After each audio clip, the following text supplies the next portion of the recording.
Peace. This is Queen Elle. Thank you so much for joining me today, and we will discuss the second week of March in astrology. So let's dive in. Now, there was a lot taking place the first week of March, and I'm happy to say that there is not much heavy energy taking place this second week of March. We just had a eclipse last week, and now that full heavy release of energy that took place last week is mostly behind us, we can talk about what is to come.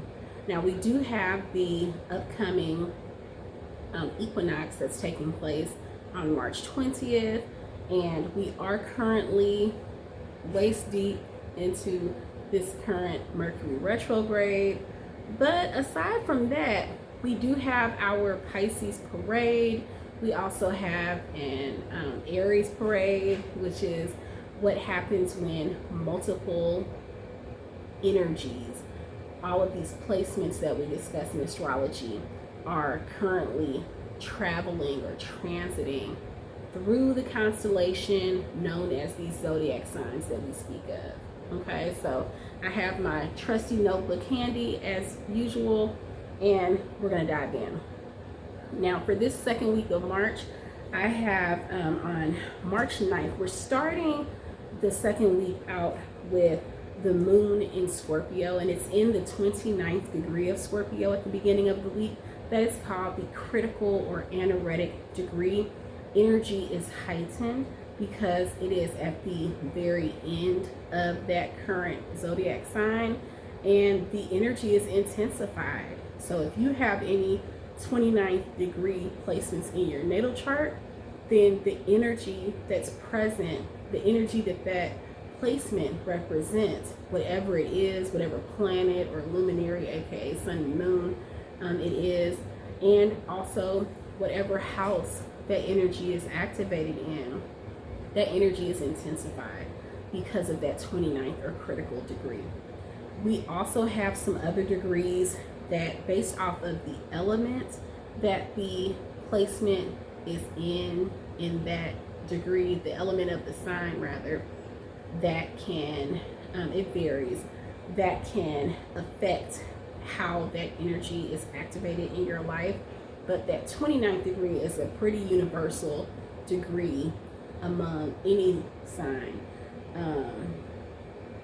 where it really is intensifying the energy. So we have the moon in that critical degree in Scorpio, heightened, passionate energy. We're starting the week off with it, of course, coming off of that eclipse from last week. And that energy is opposing Uranus, which is currently in the sign of Taurus. Now, Uranus entered Gemini last year, I believe around June, and then it went into retrograde, which slowed it down along its orbit, like I explained in my Mercury retrograde video, which I'll link above. And so now it is in Taurus. And that opposition, in astrology, the oppositions typically present a challenge, but if you're up for the challenge, facing the energy, then you can work with the energy. You can make it work for you. It can become productive. So you take a constructive look at the energy and how it affects your life, or how it may affect your life, and then you turn it into something productive for you rather than something destructive. Okay, so the moon opposing Uranus. And in our personal charts, Uranus has the energy of our uniqueness.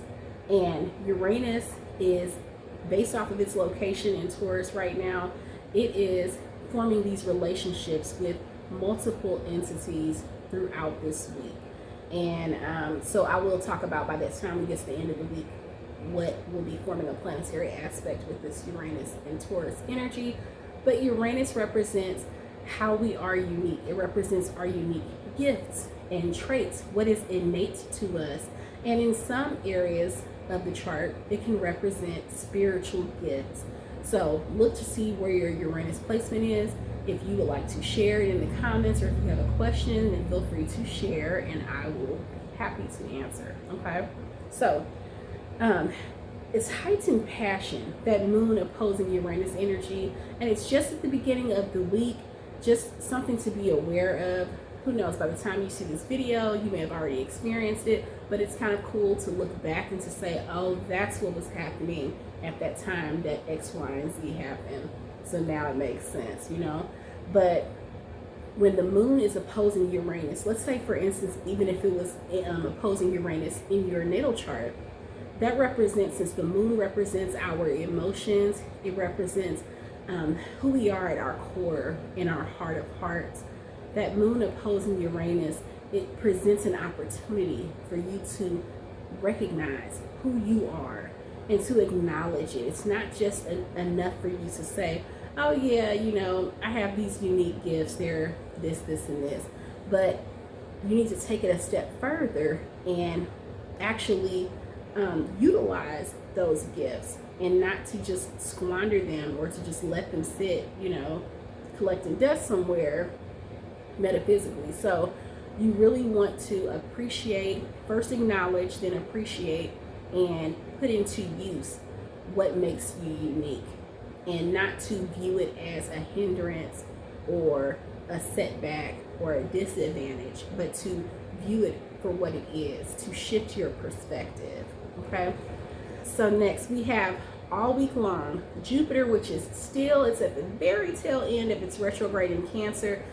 Actually, spoiler alert, by the end of March 10th, on Tuesday, Jupiter will be direct, also in Cancer, still halfway through its transit through Cancer, but it will be going direct. It will no longer be in retrograde, but the way that would look for you is dependent on your personal chart. So Jupiter in retrograde, again, starting in retrograde and then direct, it will be forming a trine with a conjunction that's taking place between Mars and True Node, aka North Node, which they're both in the sign of Pisces. Okay, so this aspect is everything. This is about manifestation. This is about activating your purpose. Now, yes, typically I would recommend for you to get those wheels in motion, to do something, to accomplish something. However, remember, or if you saw my Mercury retrograde video, you will remember that right now it's kind of like a yellow light. It's not a red light, but a yellow and a caution light. So right now, until we get to the end of Mercury retrograde, which is March 20th, we just have a little less than 2 weeks left to get through this time. That is the time frame that I would advise anyone to hold off on truly putting things into motion, starting things new, to wait. And I feel like it's no better time than to do the thing that you're thinking of doing upon that spring, or for the Southern Hemisphere fall equinox, March 20th, but to wait until we get to that equinox moment, that cosmic event, to activate what you have been contemplating, what you've been planning. This is a great time to continue to set your intentions for the life that you desire, to continue to just put the pen to paper, put that effort into motion. Journal about it, dream about it, daydream about it even, and then be ready, plan to be ready so that you won't have to get ready. March 20th, okay? Then we have, at the end of the week, March 13th, we have Uranus. Remember I said that Uranus was coming back up again. Uranus, which is again still in Taurus, forming a sextile. That's that sweet, harmonious energy, that synergy. Uranus will be forming that synergy with that Mars True Node conjunction. So at first, Mars and True Node are having that trine with Jupiter retrograde in the earlier part of the week. By the end of the week, because everything's moving along its own orbit, Uranus will be forming a sextile with that Mars True Node conjunction. And I would like to say the first thing that came to mind is Freaks Unite. The people who are seemingly quirky and know that they're different, they either think differently or just have a unique perspective on life that really look beyond the surface and think outside of the box. This is the time for those people. This is the time. If you're watching this video, you, my friend, we are one. You get it.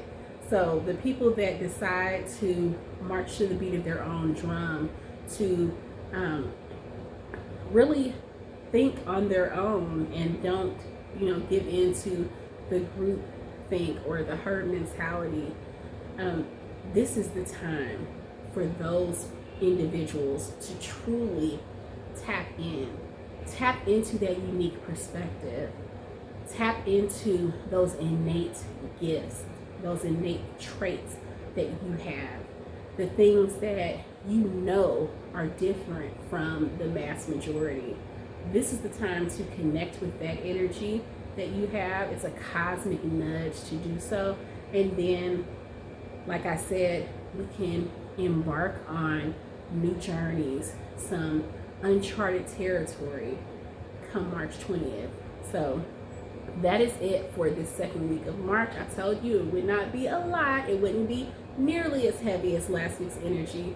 And I will be in touch with the rest of March in the next video or the next couple videos. And if you have not checked out my lifestyle content, I would love for you to check that out as well. And so I'm trying to stay on a consistent pattern of one astrology video, one lifestyle content video per week. We will see, but that is my goal. So it has been a pleasure. I've truly enjoyed speaking with you today, and I will be in touch. Peace.